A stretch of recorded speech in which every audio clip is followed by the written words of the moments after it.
You might have noticed that Labour are significantly ahead in the polls at the moment, and having seen that, you might assume that Starmer's party are set to win a massive victory at the next election. However, that might not actually be true.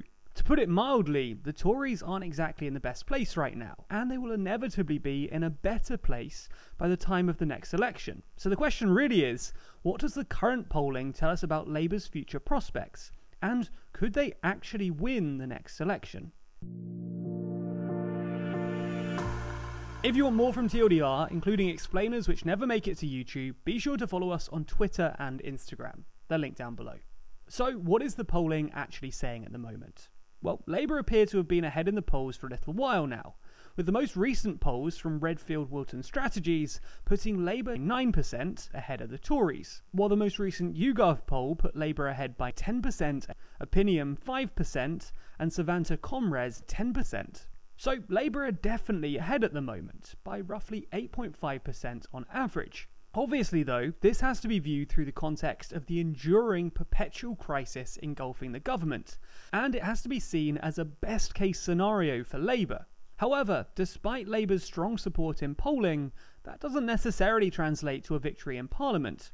Even if the current sentiment translates to election day, modelling from the New Statesman demonstrates that due to electoral maps and the first-past-the-post system, the Tories would see their total fall to 239 MPs. Labour would win 312 MPs, the Lib Dems 20, and the SNP 55. That is 110 additional seats for Labour compared to the 2019 election, which is big, but given that the threshold for a majority is 326 seats, this would leave us with a hung parliament, with Labour as the biggest party. So it might be bad news for Labour that even with a big lead in the polls, they can't necessarily translate that to an outright majority win. But there is a silver lining out there for supporters of the party, that in this situation, there's no real way for the Tories to achieve power. They couldn't form a coalition with the Lib Dems at this time, because they'd still be 60 seats short of a majority, and there's no other viable grouping for them ideologically. Conversely, Labour would be just 14 seats short of a majority, meaning that they'd be able to form a coalition with either the Lib Dems, who would give them a 6-seat majority, or they could go down a different, maybe more contentious route and choose the SNP, who would give them a 41-seat majority. So, on the surface, this might make it look like Labour are in a particularly good situation right now. It seems that they're ahead, in some cases by double digits in the poll, and it seems that they'd be the most likely to form a government if an election was held tomorrow. However, it's not actually as good for Labour as it might appear. As we mentioned earlier, this is sort of a best case scenario for Labour. Consider for a moment the sheer number of scandals the government is balancing. The cost of living crisis, the Partygate scandal, the recent scandal about Johnson's misinformation about Starmer and Jimmy Savile, the energy crisis, and the list goes on. All prime ministers suffer scandals, but these have all been made worse by the fact that they've all come at the same time, and there's not really been a swift resolution to any of them. So it's only reasonable to expect the main opposition party to be ahead in the polls at the moment. However, this is likely just a spike for the party, and come election day, the ground will have changed. This means that we'll likely see their lead decline and potentially even disappear over the coming weeks and months. But the question is, how far will it reset? It's impossible to know, but we can look at how Labour's lead right now compares to Labour's previous peaks in recent election cycles, and how polling has typically changed in the run-up to an election. It's going to be easiest if we split this up by Prime Minister, so let's put Johnson up against David Cameron. Currently, Johnson has been in office since the 24th of January 2019, which means that he's been in number 10 for 931 days at the time of writing. As we discussed, Labour are currently ahead in the polls by around 8.5%. By comparison, 931 days into Cameron's tenure, Labour are ahead in the polls by 10%. Very interestingly, this means that Ed Miliband had more of a lead in the polls at this point in David Cameron's tenure than Starmer currently does in Johnson. Now, there obviously were some scandals surrounding Cameron's government at the time, not least the persistent allegations of friction within the coalition, the Cash for Access scandal that emerged that March, and the infamous Plebgate scandal of that October. But these might seem quite minor compared to Johnson's scandal.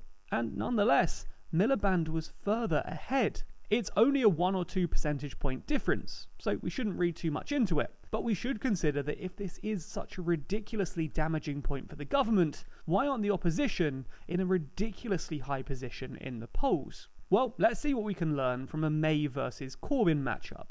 931 days into May's government, the Conservatives were actually ahead in the polls, albeit only by 1.5%. So it's not really a win for May or Corbyn. And although this was at the time of Brexit deadlock and dwindling support for May, she literally just survived 2 different votes of no confidence, she wasn't embroiled in any major scandals at the time.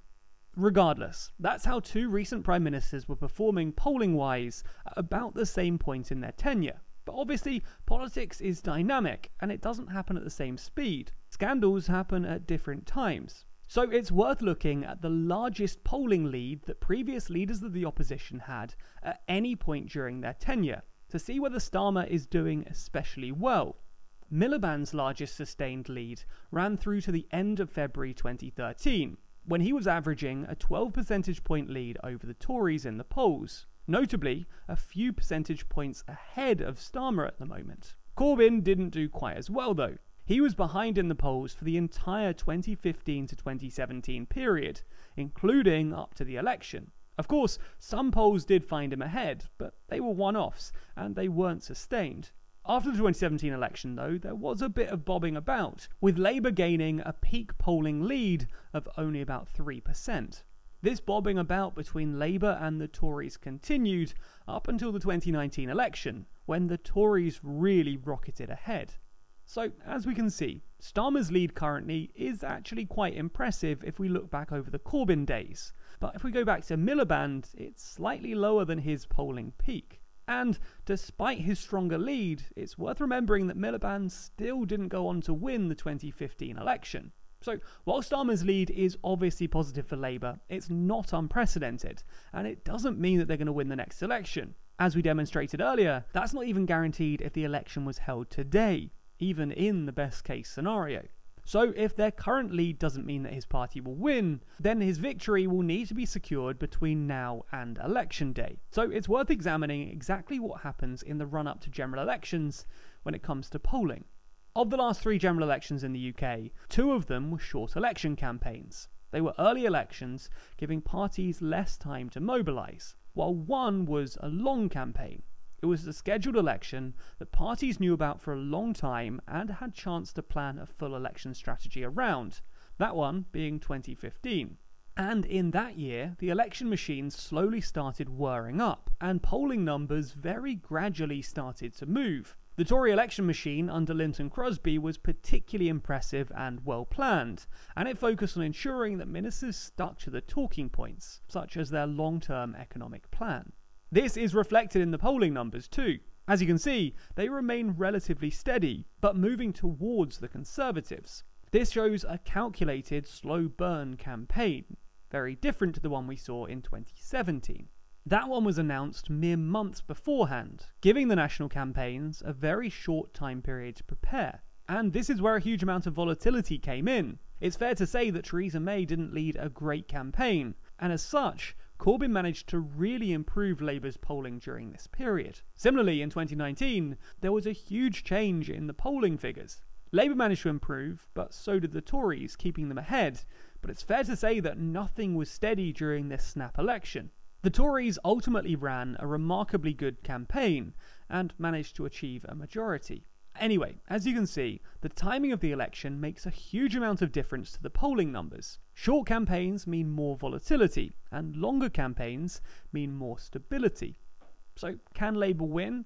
Well, theoretically, yes, but they'd need to maintain their current polling, and this is likely harder if there's a short campaign ahead, especially considering that their current lead seems to be fueled more by temporary scandal, which are likely to fade away, than sustained shift to the electoral ideology.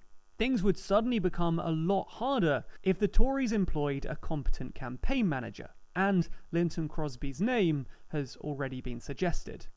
But what do you think? Do you think that Labour's poll lead means that they're in a good position to win the next election? Is this a remarkable feat for Starmer, or an inevitable shift driven more by the Tories' poor performance than Labour's strengths? As always, let us know your thoughts in the comments below. Oh, and you can also engage with us over on Instagram and Twitter, where we post full explainers live, as well as breaking news breakdowns as they happen. You can search for us or click the links in the description. Also, be sure to subscribe to the channel and hit the bell icon to be notified every time we release a new video. Special thanks to our Patreon backers who make videos like this one possible. And if you want to see your name at the end of videos, then you too can back us on Patreon. The link to that is in the description.